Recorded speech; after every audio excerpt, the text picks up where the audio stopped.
So hello, welcome, bienvenue. Moi, je suis Laura Rainsborough, la directrice d'Aliments pour tous NB. We're very excited to introduce, to have this webinar. This is in a series called What the Food, Alimentation, quoi? And it's really to dig into a lot of these terms about food security, food sovereignty, food systems. And today we have a webinar on the topic of waking up our food systems, prendre conscience de nos systèmes alimentaires. So for it, I'll just start with a bit of an overview of Food for All NB, Aliments pour tous NB. This is our provincial network on food security in New Brunswick. We have as a vision a New Brunswick that is informed, connected, and engaged in food security for all. We have a few programs that I want to highlight. One is our NB Food Programs map. So this is a crowdsourced map of different programs that exist around the province. I know that many more are emerging in response to COVID-19. And so this is a great way to find out what's going on in your region, as well as what other similar programs exist around the province. And it's entirely crowdsourced. So if your program isn't on there yet, there's a form you can fill out on our website to add your program, or just send us an email. We also have a resource directory, so trying to be that hub for information on food security, food systems. So if you want to pursue any of this work, then please use the resource directory to find out what exists, what opportunities and resources exist. That you will notice that there's a funding opportunities category in there as well. And we administer a program called the New Brunswick Community Food Mentors. There are already hundreds of New Brunswickers who have graduated as Community Food Mentors, CFMs, and they are doing incredible work in their communities at the community level to advance food security. There are all sorts of gardening projects, community kitchens, really that community level intervention to be able to advance food security in our province. And so if you want to find out more, you can head to our website, alimentpourtousnb.ca, on social media, or send us an email. So with that, I will introduce the topic for today. So a lot of people are talking about food security. So much, a much brighter spotlight is being shone on food security at this time. And many people are discovering about our food systems. Now, we purposely say food systems in the plural because we want to emphasize that there are very, very complex and sometimes complicated systems that exist to get food to our plates. And that as eaters, we don't always know the full chain of what exists or the full web that gets that food to our plates. And right now, through the COVID-19 pandemic, it's a health crisis, but it's also revealing a lot about our food systems. And for some, it's becoming a food crisis. So today's webinar is about our food systems, but it's in recognition that so many people are waking up to learn more about our food systems and are realizing a lot of the inequities that exist and wanting to affect positive change. So today we have an opportunity to dig into that a little bit deeper. I'm thrilled to have our two speakers for today. So Joshna Maharaj and Schofield Martin are our two speakers. I'll introduce them each before they speak. But I'm just so thrilled that they both come with such intimate experience of intervening in our food systems, of having really positive impact in their work, and are very, very prominent voices across the country for how we can make positive change within our food systems. So they are two excellent speakers on this topic. We hope that this will clarify some of the conversation around food systems, and we hope that it will get a big conversation buzzing. So for those of you on the webinar now, you can please use the chat function to be able to pose your questions, to add your comments and your understanding. Please use that for discussion and questions, and we will moderate a question period at the end where we will take some questions from the chat box. And if anybody wants, you can raise your hand with the participants button to be able to speak your question as well. So with that, it is my pleasure to introduce our first speaker, Joshna Maharaj. So Joshna is a chef and an activist. She works in with communities, organizations, and institutions to build value-based food services that prioritize good food, hospitality, and sustainability. And just last month, she published her first ever book called Take Back the Tray: Revolutionizing Food in Hospitals, Schools, and Other Institutions. She comes with a wealth of experience of revisioning food systems within public institutions, and it is a delight to have her share her experience with us today. So over to you, Joshna. Hello, everybody. It's lovely to be here. I am going to jump right into sharing my screen, but I thought you should see my face for a moment.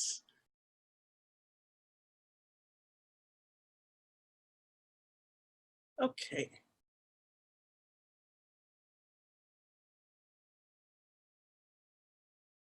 Is this doing what I'd like it to do? Does this look good?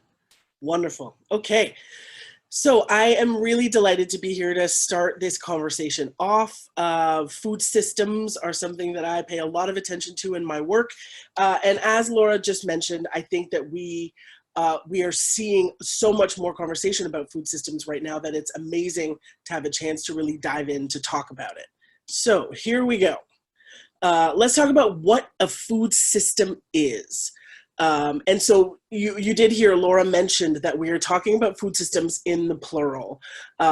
Previously, we had a conversation about what is the food system, but since there's a huge population of us now who are building some new opportunities, the number of our food systems are really starting to grow.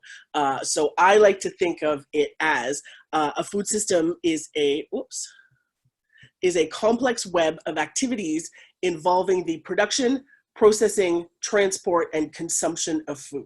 So really the most important wisdom here is that this is a food system is the process through which food moves literally from the ground to our tables, right? And so if we imagine that the end result is our tables, we also connect to the fact that we are a part of this food system, right? There's wonderful people working to grow and move and share that food, but we are the end piece. I guess maybe for you guys, we are the end piece over here, and sort of a crucial component to all of this. But let's keep talking. I am going to,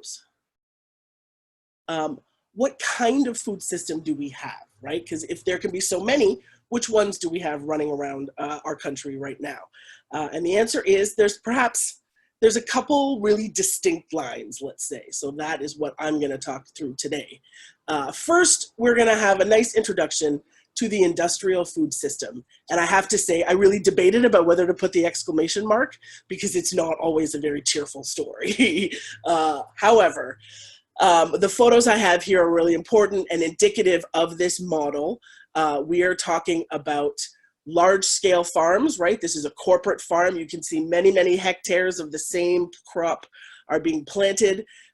In the middle here, we have cages of some poor little chickens in a feedlot farm. And then to the right, you're seeing a very familiar vibe of a grocery store. And I'll go into detail further about the elements of this, but it's important to just really get your head around where we see the evidence of the industrial food system, right? And it really is in every large grocery store in the country is like a delivery mechanism of the industrial food system in many, many ways. So let's get a little deeper about what is going on here. So first off, we're talking about monoculture farming. And I mentioned that first slide where you see thousands and thousands of hectares of land growing the same crop with real intensity, often almost exclusively using pesticides, like prophylactically spraying with pesticides, because we want to maximize the amount of one kind of food that is grown on one bit of land so that we can generate, so that yield and sales are as high as possible. The next piece is about feedlot meat. And those are those poor little birds, but we see cows and pigs in a very similar situation. Again, this is about dense, intensified, large-scale production. We need lots of racks of ribs and all the wings for wing night. This is where this is all coming from, right? This is how we raise animals as quickly as possible to get them to market as quickly as possible I think the important thing to consider in this agriculture and this animal raising scenario, it is to generate maximum yield with most minimum inputs, right? That seems to be the real guiding philosophy. Next, we move on to to grocery superstores and packaged food. So we all are familiar with the giant grocery stores that we have here in our country. But the other piece is about packaged food, right? Is the snacks that we get on airplanes, or the things that are sadly marketed to kids for their lunches. All these sorts of foods that some are suspiciously non-perishable because they, things have been done to them, things have been added, things have been taken away. But it is all food attempting to increase our convenience, right? That's the way they sell this to us, is like, look how easy this is. You don't have to be a sucker in the kitchen. You can just buy this thing and warm it up and you're good to go. And that is like the gift of the industrial food system, right? And I see this really strongly, excuse me, in my work in public institutions. Those menus are like the hallmark shining star of the industrial food system, sorry. And the last piece that I'm introducing here is the idea of coast to coast distribution, right? The industrial food system deals with vendors who can supply accounts from Haida Gwaii to Nova Scotia, and that's how this happens so efficiently, right?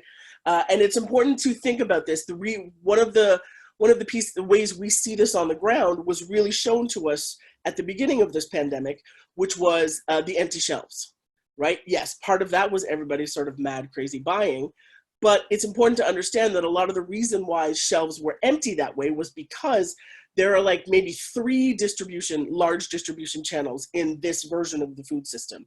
And so when people were just empty, we had to wait, right? We just had to wait for a replenishment.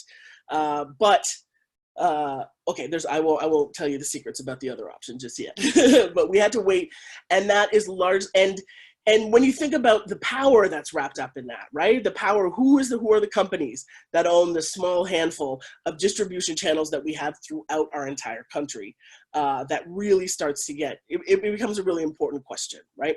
So these are like the 4 hallmarks of the industrial food system. There are definitely other elements. But basically, I was trying to think about what's the general vibe of the industrial food system, and I do believe it is this, right? The real values of this system are maximizing profits at every turn, right? How much can we grow out of this land? How much can we get from this food? How dense a packing of these animals can we get in? How can we manipulate them so that we can harvest them when they're younger? Like the entire scenario, even in grocery stores, how much money can we make? And it's really just about selling things, right? Corporate farms are about selling food, not really anything else. And I mean, I understand I'm painting a sort of very negative picture of this, but I do believe this is what we are seeing. I really do believe this to be the truth. This system is not focused on actually connecting people to their food. Right? It is about, we're going to make food and you're going to buy it and we're all going to ride off into the sunset together. But in my opinion, and we're really seeing the manifestation of this, it is not sufficient. It is not enough of a concerned idea about what our human relationship with our food needs to be about. So, lucky for us, there's another option. So welcome to the local sustainable food system. As you can see, in contrast, instead of a monoculture corporate farm, we now have some friendly, happy people working on an organic farm. So key difference are much smaller acreage of land. You can see much more diversity in crops and humans doing the work, right? As opposed to big machines. In the center, we have some cows grazing. These are actually from Harmony Organic Dairy here in Ontario. Happy cows living a good life out in pasture, doing their thing one bad day. But definitely a more sustainable way to raise animals and to just consider our human relationship with meat. And finally, we have the lovely smiling face of a farmer's market vendor, as opposed to, you know, which is sort of a shift from the grocery store. One of the things about the market that is really distinct is the conscious decision to kind of close the gap between producer and consumer, right? Farmers markets and smaller grocery stores really allow that closer connection, which effectively does a great job of sort of decorporatizing and building more grassroots connections in our food systems. So let's do a bit of a deeper dive here. So instead of monoculture farming, we have polyculture, just meaning instead of just one kind of thing is being grown, many beautiful things are being grown. And quite often we are talking about organic agriculture, which is agriculture without the use of chemical inputs, right? That's a very broad general way, but essentially that's what we're talking about. Then we're talking about pasture-raised meat, those dreamy cows, chickens that go out and graze, pigs, ducks, the whole bit. It is definitely a different system, but production is lower, meat is often a bit more expensive, all of these things roll in. However, the impact on the environment is dramatically different. The engagement piece, I'm calling them neighborhood food stores and farmers markets. By neighborhood food stores, I'm talking about like mom and pop grocery shops, right? And they've been a real triumph, I think, in this pandemic, because they are the ones that have really kept community food supplies moving in a really beautiful way. I'm not sure about the whole country, I will confess, but here in Ontario, we really saw our grassroots, like Fiesta Farms is one of our very beloved grocery stores, but they didn't have they didn't have dramatic empty shelves. They were able to keep things moving because they have relationships with their vendors, and they can call people in and bring and bring extra shipments in, and really, I mean, really the point is meeting the needs of your immediate community, right? They understand what's happening and what we need, and they can pivot and adjust their behavior accordingly. Unfortunately, our friends at Loblaws and Sobeys and National, those giant companies, they're not as nimble, right? They can't quite pull that off. And I think we've really seen an incredible showing from a grassroots food system about how that actually really takes care of people, right? I've heard people who are now getting farm direct boxes blown away at the idea that you can just buy your food directly from a farmer, right? And they feel like they, some increased wealth, and it is entirely the truth, but it is very sweet to watch people sort of make these connections and have the light bulbs go off.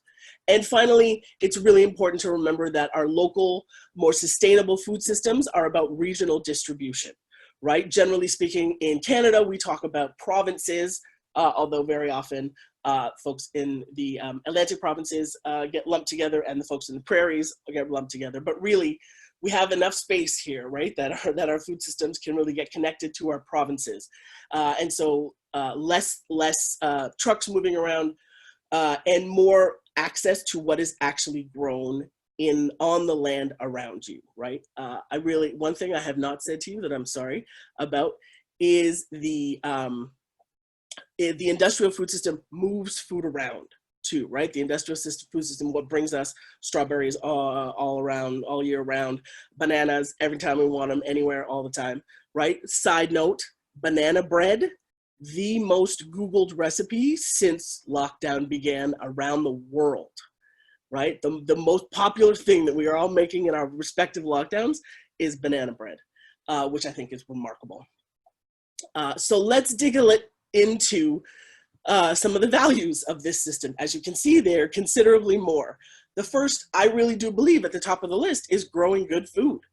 This system really is concerned about the quality of food that we're producing, and both how delicious it is and how nutritious it is.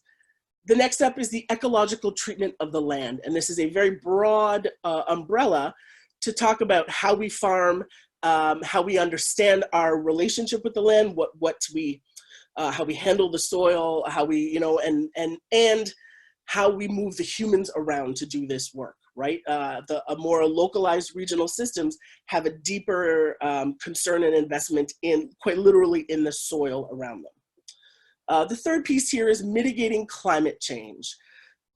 Moving food, driving food, shipping, flying food all over the world is like the food system is the largest contributor to greenhouse gases, right? We say that it's transportation, but what we're not connecting to is that it's transportation of food. That is what is burning fossil fuels and and heating up our atmosphere.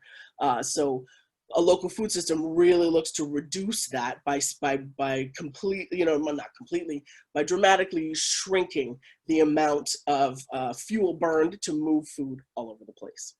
The fourth piece is about strengthening local economies, right? One of the things that I think is so important, I remember having a chat with my friends at Acadia University in Nova Scotia, and they were trying to get their food service provider to allow them to buy meat that was raised in the Annapolis Valley. Right? They're wonderful beef producers, and they spent about $500,000 a year on animal product. And the question was, why can't we buy that from here so that that money stays here, right? Stays in our community. And that is a really important piece. Regional food systems really encourage the strengthening of smaller local communities, which I really believe is the way we need to move forward.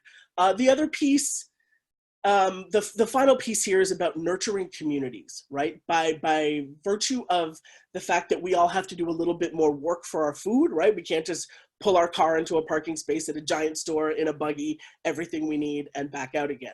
We have different trips. We go see certain people on Thursday afternoon and Saturday morning, and right? And we have a different web of things, but that is how communities are strengthened. In fact, I think that we're really learning this because at least here in Toronto, we are hurting without our farmers markets, right? We are really that Saturday morning connection with each other.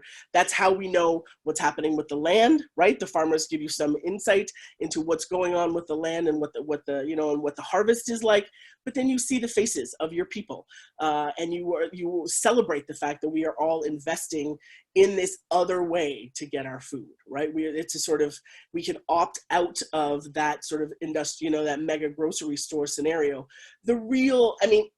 I've given you sort of small bits about this versus this, but when we zoom out on this is really about what do we want our food systems to be about? What is the point of a food system beyond just moving the food from field to table, right? What does it say about who we are and where should this money be going, right? These are all things that we are really now kind of being forced or invited, let's say, to consider.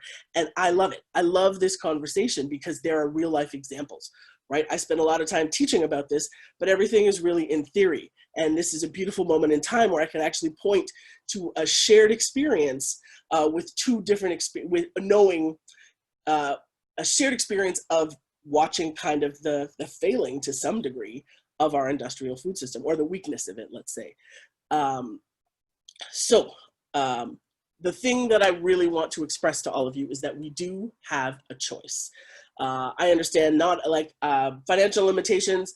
There are definitely a whole host of things that stand in the way of people being able to really access good food. At the same time, we have a choice. We have the ability 3 times a day to vote with our forks for the kind of food system that we want. I really can't scream loudly enough about the idea that we do have another option, right? That we are not locked into this mechanism of mass distribution and mass production of food that is not always actually that great for us or for the planet, right? So I really want to encourage people to follow that, all right? And I've had conversations with the lovely folks from the organization about the fact that in New Brunswick, you have some really beautiful growing opportunities for your local food system, right? They exist. There are farmers and producers who I'm sure would be very delighted to help you have a richer experience with your food. The thing that I haven't told you is that local sustainable food is also delicious, right? There is joy and pleasure with the freshness, that beautiful organic cream, or just eating something right off of the vine when it's still warm from the sun. There is nutrition, there is flavor, there is pleasure, there is nourishment from the earth, quite literally. And I think that it is a much fuller way to engage with your food. And it is, this is a system that really allows everybody to win, right? The beautiful thing with our food systems is that we can, in fact, have these scenarios that are win, win, win, win. Good for the planet, not hard on the wallet, great for the body, also really delicious. There's a way through this. So I believe that is definitely my time. Thank you all so much. Merci. And I'd love to continue the conversation. And yes, the book, please, the book is around. We will hear more about the book, but I'm delighted to share it with all of you, and it is available nationally. I believe our friends at Indigo can get it to you. Thanks, everyone. Thank you so much, Joshna. So there's already so much brewing from what you've shared. I think about this piece about the vulnerability, especially for New Brunswick, being very reliant on imports. The most salient stat that we have on that is about how of the vegetables that we consume here in New Brunswick, only about 8% are produced here.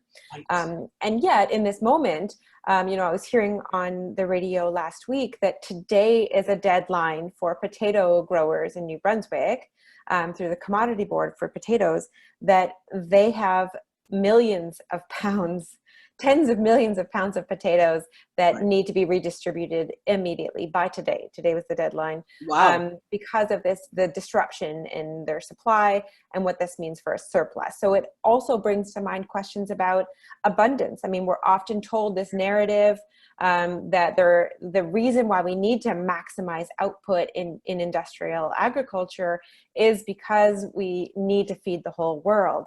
Yeah. And so we have this image of like population busting at the seams and all these hungry mouths. And yet there's also, there's a counter narrative about how there actually is enough food to feed everybody. And the challenge is really how to make sure that we don't put up barriers to making sure that everybody gets fed. So this moment is highlighting a lot of that, and there's so much more we can get into in the Q&A. So it's my pleasure to introduce Rachel Schofield Martin. Alors ça me fait plaisir de vous présenter Rachel Schofield Martin. Elle est leader pédagogique en scène alimentation et aussi entrepreneuriat social avec le district scolaire francophone sud du Nouveau-Brunswick. En 2018, elle a lancé Apprenti en action, labo éducatif en alimentation, qui offre des ateliers culinaires durant les heures de classe. Elle est aussi fondatrice du réseau des cafeterias communautaires. Donc, elle est un leader avec plusieurs initiatives. Je l'ai rencontrée pour la première fois quand j'ai habité à Toronto. Elle est comme fameuse à Toronto pour son travail. Et ici au Nouveau-Brunswick, on est tellement content d'avoir Rachel qui se penche sur les enjeux tellement importants de notre sécurité alimentaire et à travers des écoles. Donc, ça me fait plaisir de lancer la parole à Rachel pour nous partager son expérience.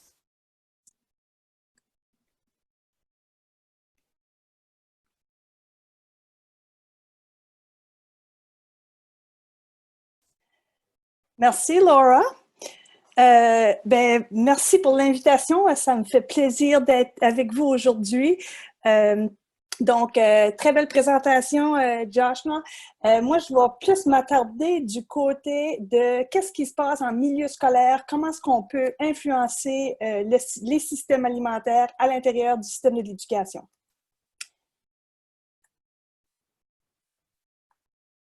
Donc, Apprenti en action, c'est un organisme à but non lucratif qui est fondé sur 4 piliers: l'éducation, la santé, le développement durable et l'entrepreneuriat social.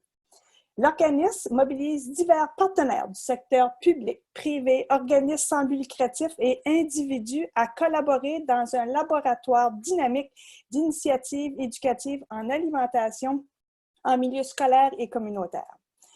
L'état de la situation au niveau de l'éducation, c'est qu'aujourd'hui, à l'échelle du pays, on nous dit que 6 élèves sur 10 ne sont pas engagés dans leurs apprentissages, ce qui veut dire qu'ils sont à l'école, mais ne savent pas à quoi servent les matières qui sont enseignées. Donc, on doit vraiment réellement se pencher sur c'est quoi l'importance qu'a besoin d'enseigner puis d'engager des jeunes dans leur situation d'apprentissage. Un autre point important, c'est que les compétences culinaires ne sont plus enseignées dans les écoles, à l'exception des cours de cuisine professionnelle. Puis ça, c'est à l'échelle du pays. Fait que, tu sais, on parle qu'on veut améliorer un système alimentaire, puis travailler avec des produits qui proviennent des fermes, mais si on ne sait pas faire quoi avec, on a des défis. Au niveau de la santé, Santé Canada nous dit que l'alimentation, c'est le facteur numéro 1 des maladies chroniques. Donc, très important. On voyait dans les illustrations à Joshna, dans son modèle industrialisé, tous les aliments ultra transformés au niveau des épiceries. Donc, selon une étude récente, on voit que 57,2% de l'alimentation des jeunes de 9 à 13 ans, c'est des aliments ultra transformés qui sont riches en sel, sucre et gras saturés. Puis la date d'expiration, elle est très, très loin. Mais on est loin d'un système, bon système alimentaire viable et durable. Au niveau du développement durable, l'âge moyen de l'agriculteur est de 56 ans, 50 au Nouveau-Brunswick, puis 55 ans au Canada.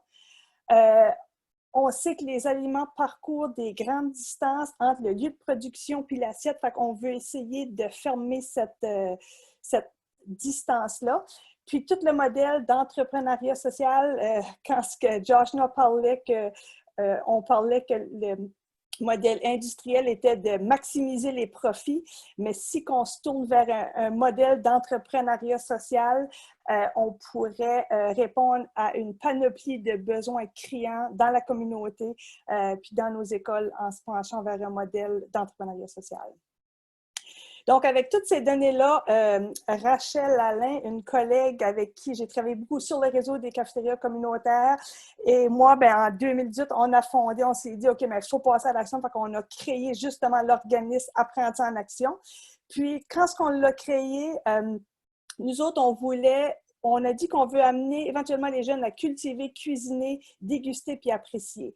Puis on a choisi de toucher le morceau des compétences culinaires en premier pour la simple raison qu'on a déjà beaucoup d'écoles qui font de la production alimentaire sur les cours d'école ou qui font du jardinage, soit dans des boîtes. Il y a certaines écoles qui ont des serres, mais ce que je constatais, c'est que ça résultait souvent dans du gaspillage alimentaire parce que tout était produit, mais après ça, ils ne savaient pas quoi faire avec. Fait qu'on s'est attardé en premier à travailler sur cuisiner. Fait comment est-ce qu'on fait ça? C'est qu'on travaille avec les élèves, puis en milieu scolaire, puis on se veut que connecter nos jeunes avec leur alimentation, puis qu'eux autres deviennent des acteurs de changement pour influencer les familles, puis dans la communauté. On veut changer un système, ça ne va pas se faire du jour au lendemain, mais je me dis, si nous autres, on peut intervenir chez les jeunes, en milieu scolaire, puis eux autres peuvent influencer les parents, puis ça doit se voir aussi, se refléter dans la communauté. Fait on doit voir ça dans toutes les sphères. C'est pas juste à la maison qu'on doit s'attarder sur notre système, mais c'est à l'école, c'est dans toutes les sphères de la communauté. Donc, on a des exemples d'ateliers qu'on met des élèves en action. Donc, les jeunes, ici, on a une collaboration où on a à la gauche de l'écran, M. Denis Rio, qui est responsable du réseau des cafeterias communautaires, qui nous permet à nos jeunes de collaborer puis d'avoir des ateliers culinaires. Les jeunes, l'enseignant fait de la lecture sur les pommes. Après ça, ils font leur cours d'art en lien avec ça. Il y a plein de connexions qu'on peut amener les jeunes à travers le système alimentaire. Donc, des petits exemples de petites pizzas avec des tranches de pommes locales, puis ils font des pizzas aux pommes. On a des petites créations simples, mais c'est de vraiment développer la relation avec l'alimentation et le jeune. On peut, tu sais là, puis présentement, j'ai développé un continuum où on transforme la pomme locale, mais on n'a pas une de ces recettes-là que c'est une tarte aux pommes. Mais c'est vraiment d'amener des façons créatives, de voir les jeunes travailler justement avec les aliments qu'on a en abondance tout près de nous. Fait qu'on peut, à la maison, valoriser, donner le... Puis ça, au niveau de l'estime, on parle en état de crise, qu'on a beaucoup de problèmes de santé mentale, mais le fait de développer ces compétences-là va avoir un impact très positif aussi chez les gens parce qu'ils vont être valorisés d'être capables de servir. Puis l'alimentation, c'est très rassembleur. Donc, on a des exemples où ce qu'on a nos jeunes de la maternelle à la 8e année, c'est le domaine où ce que je travaille plus, où ce qu'on amène vraiment les gens à se connecter avec des chefs, avec des producteurs locaux. C'est un événement signature qu'on a fait. Fait que c'est vraiment important de établir cette connexion-là. Donc, comme que je vous disais, Apprenti, c'est vraiment d'amener les jeunes à prendre conscience. C'est tous des programmes de littératie alimentaire, de conscience, prendre conscience de leur alimentation et l'impact sur eux autres mêmes, sur la communauté puis sur l'environnement. Donc, il y a le dicton qui dit, si tu donnes tu donnes un poisson à un homme, il mangera un jour.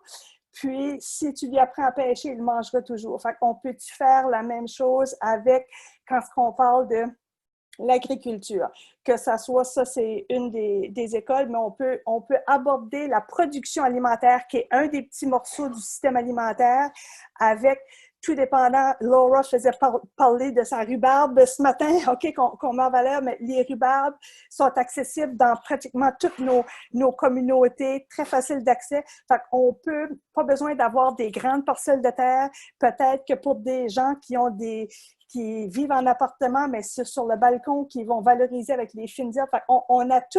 On peut tout passer à l'action avec qu'est-ce que c'est qu'on a qui nous entoure, puis il n'y a pas d'excuses. Chacun peut faire avec, il y a des façons de l'aborder, puis il ne faut pas attendre d'avoir le scénario parfait pour faire des premiers pas envers notre système alimentaire, que ça soit tant dans la production alimentaire que dans la transformation.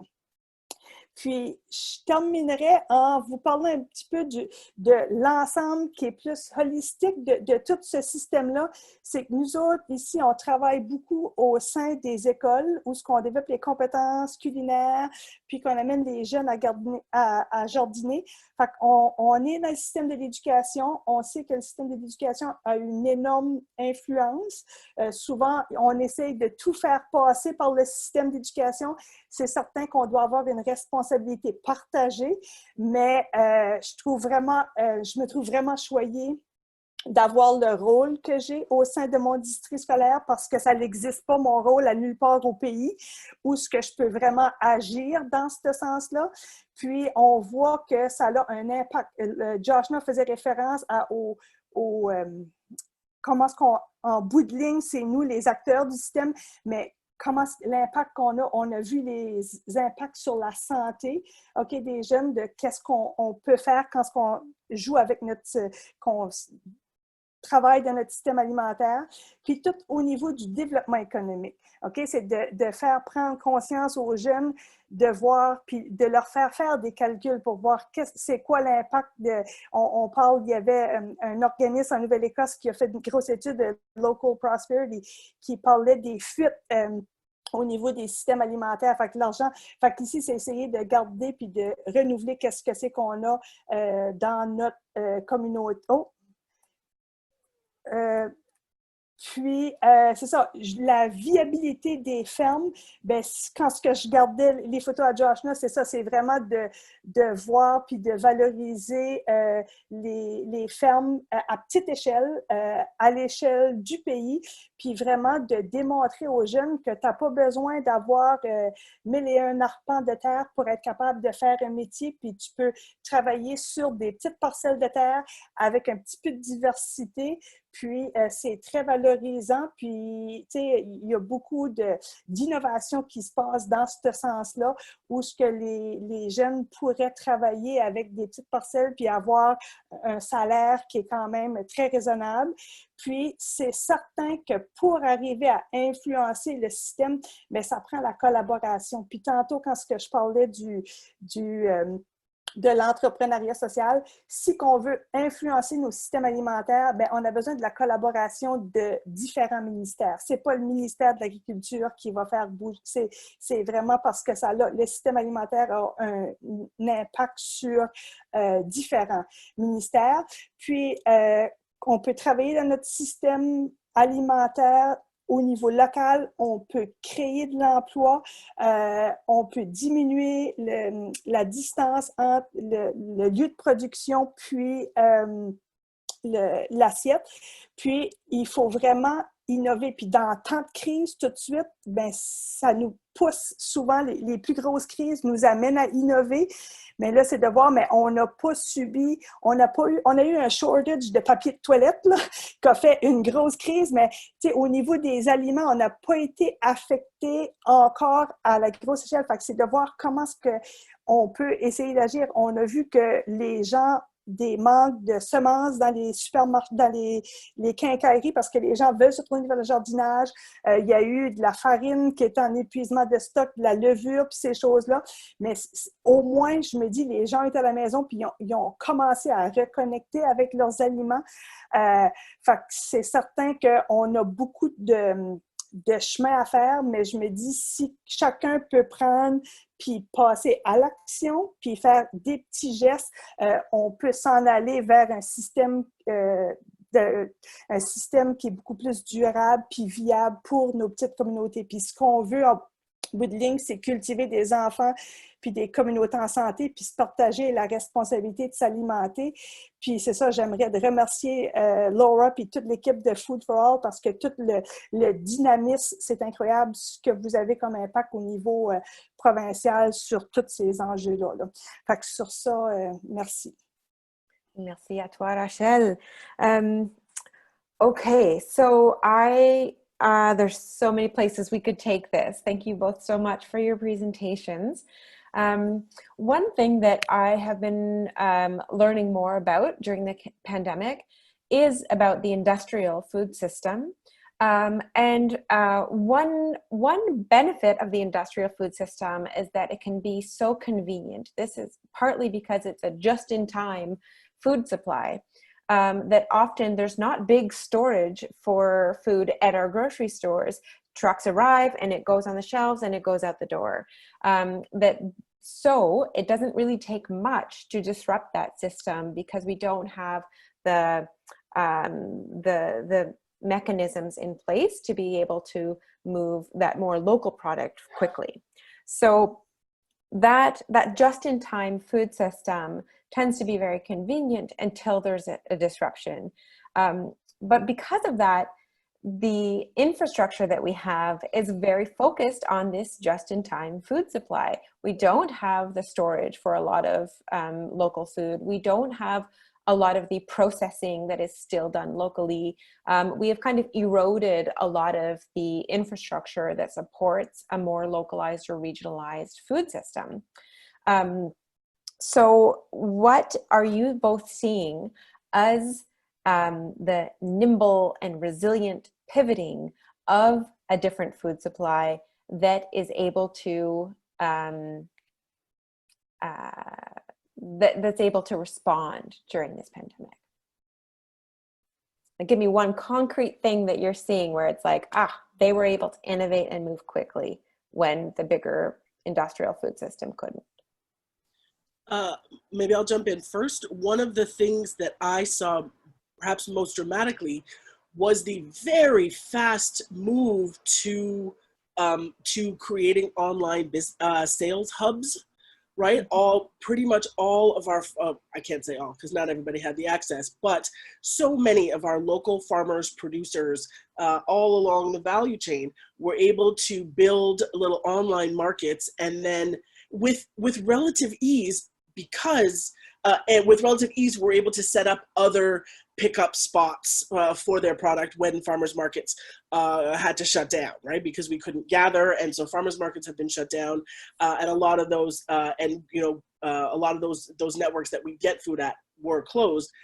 But our farmers it was extraordinary to see how quickly an online platform showed up, and because they literally, it's like a phone and email network of people.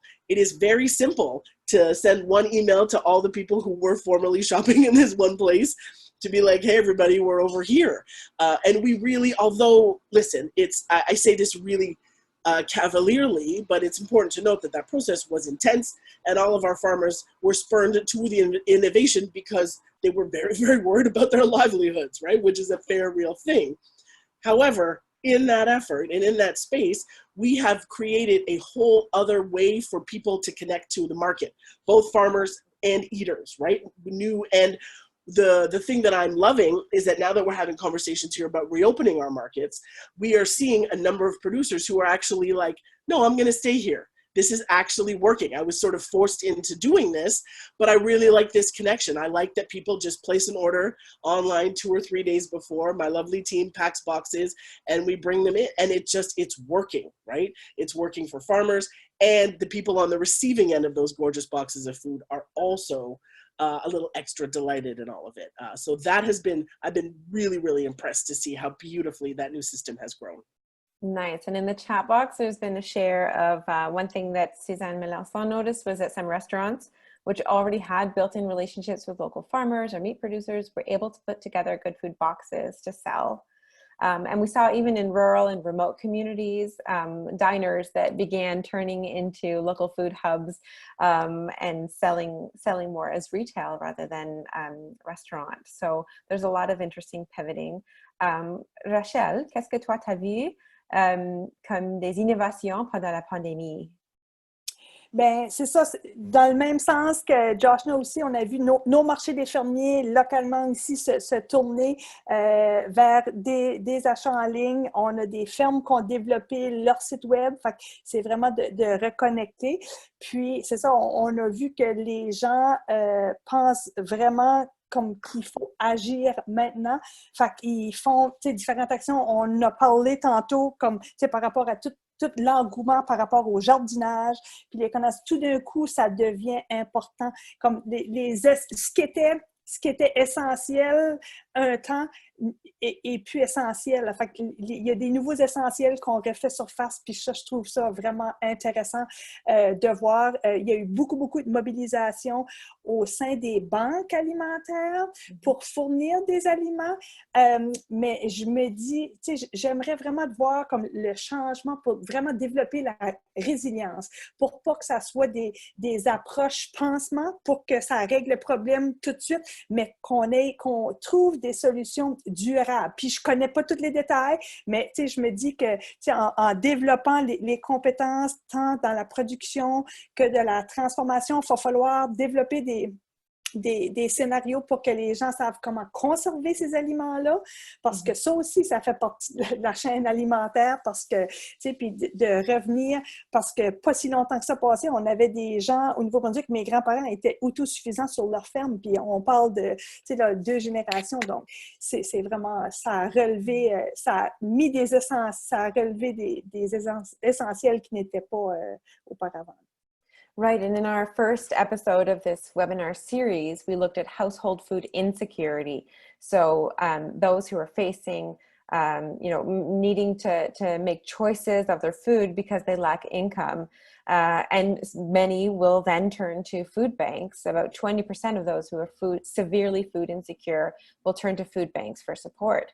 And so that means first of all, that not everybody who is severely food insecure is using food banks. So we have to look at a bigger system approach to understand how to support those people. And it also showed in that webinar that there is no evidence to support that food banks will actually solve that problem. It will provide food temporarily, but that does not make them any less food insecure. So in this moment, we have so many people accessing emergency food systems where there is a potential to also invest in more regionalized food systems. And we also have this moment coming out of this pandemic where we're talking about economic recovery. So Rachel, you mentioned that the Center for Local Prosperity has done studies, and they're showing that even just with 10% switching our buying power towards local products and services, the effect in Atlantic Canada would be billions of dollars and many more jobs. So there's a real potential for what an economic recovery could look like. And we know generally that there's a strong economic multiplier when you're purchasing local food, that it's roughly $1 to $3 as an economic multiplier. And I think you had a study that showed that same thing.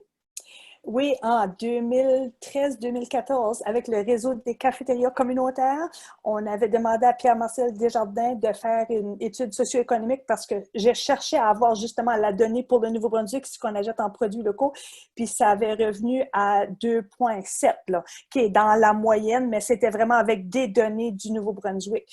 Donc, puis des fois, c'est le côté économique qui va faire avancer le dossier. Tu sais, comme tu pick your battle, là. Des fois, c'est le dossier santé qui va faire avancer. Des fois, ça va être le dossier économique. Mais oui, fait on a eu cette donnée-là au Nouveau-Brunswick.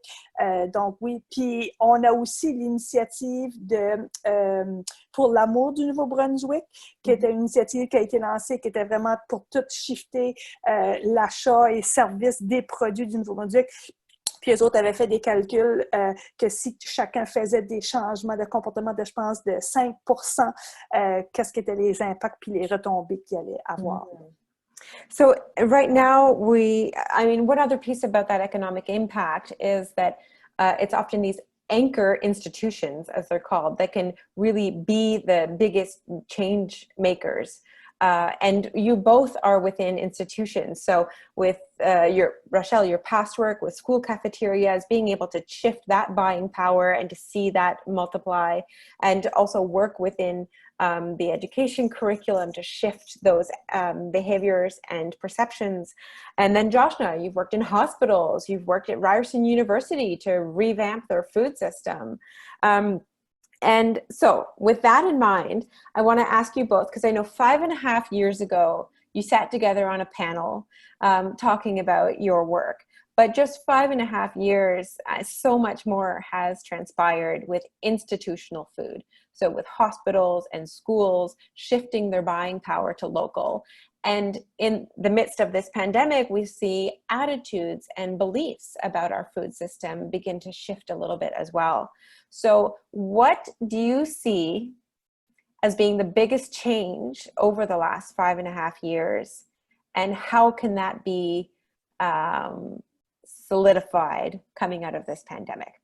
So we'll do a quick answer for that on each of that. And Rachel, there's also a few questions coming up in the chat wanting to know more about Apprenti in Action, as well as Joshna, people asking about, wait, what's the title of that book?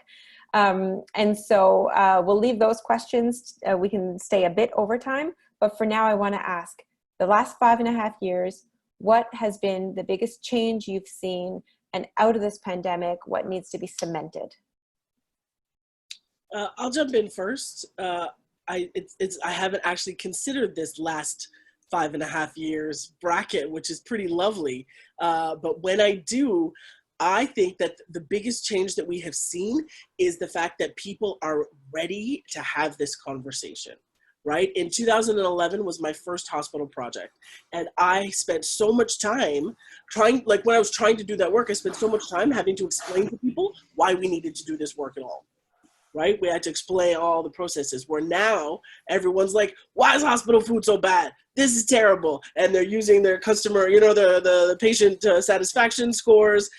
Students are demanding things, right? They're just demanding certain kinds of food service. In fact, I was really delighted that part of what we did at Ryerson really urged the notion that food services need be included as part of the McLean's assessment for campuses every year, because the food service matters, right? And I am delighted at the idea that our sort of collective conversation is headed this way. So we need more of this. Be angrier on your patient satisfaction surveys. Tell everybody how deeply dissatisfied you are, because the more they hear, the more they're ready to make change. Right, and that speaks to your point about there's an alternative food system that we can opt into. So there's a lot of agency and autonomy. And at the systems level, who needs to hear that, and who needs to make that change? Rachel, what's your big takeaway, and what do you see changing from the last 5 years? C'est vraiment excitant parce que c'est ça, 5 ans et demi passés, on était là, on était pratiquement les seuls à parler de ça. Puis là, depuis 5 ans, on voit tantôt, Joshna a fait référence que la Nouvelle-Écosse est en train de voir à changer son système alimentaire, sa provenance locale. On sait que nos voisins à l'île du Prince-Édouard sont en train d'embarquer dans le pas. Fait que c'est vraiment, puis c'est de partager les bons coups puis les pratiques gagnantes. Puis même, j'ai eu des communications des gens de l'Ontario. Fait qu'on voit qu'il y a de l'intérêt puis que la conversation a commencé, puis, mais que les actions politiques puis l'appui commencent à être là. Puis je pense que ce qu'on est en train de vivre présentement va vraiment propulser les choses pour que ça avance beaucoup plus rapidement. Là.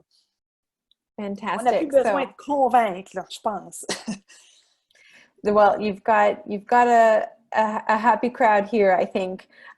So I want to thank you both so much. I want to thank all of the participants. There is a survey. We'd just put the information, the link in the chat box. So please let us know what else you'd like to hear about on these webinars and how we can improve. So Rachel, merci beaucoup, merci mille fois. Joshna, thank you so much. We're so appreciative that you both took the time. If you could hang on for just a moment after we finish recording, we'll answer some of those sort of fan questions where everybody wants your programs to exist everywhere. I feel like this conversation could continue, and it will. Right. So thank you both for taking this time now and for helping us wake up our food systems.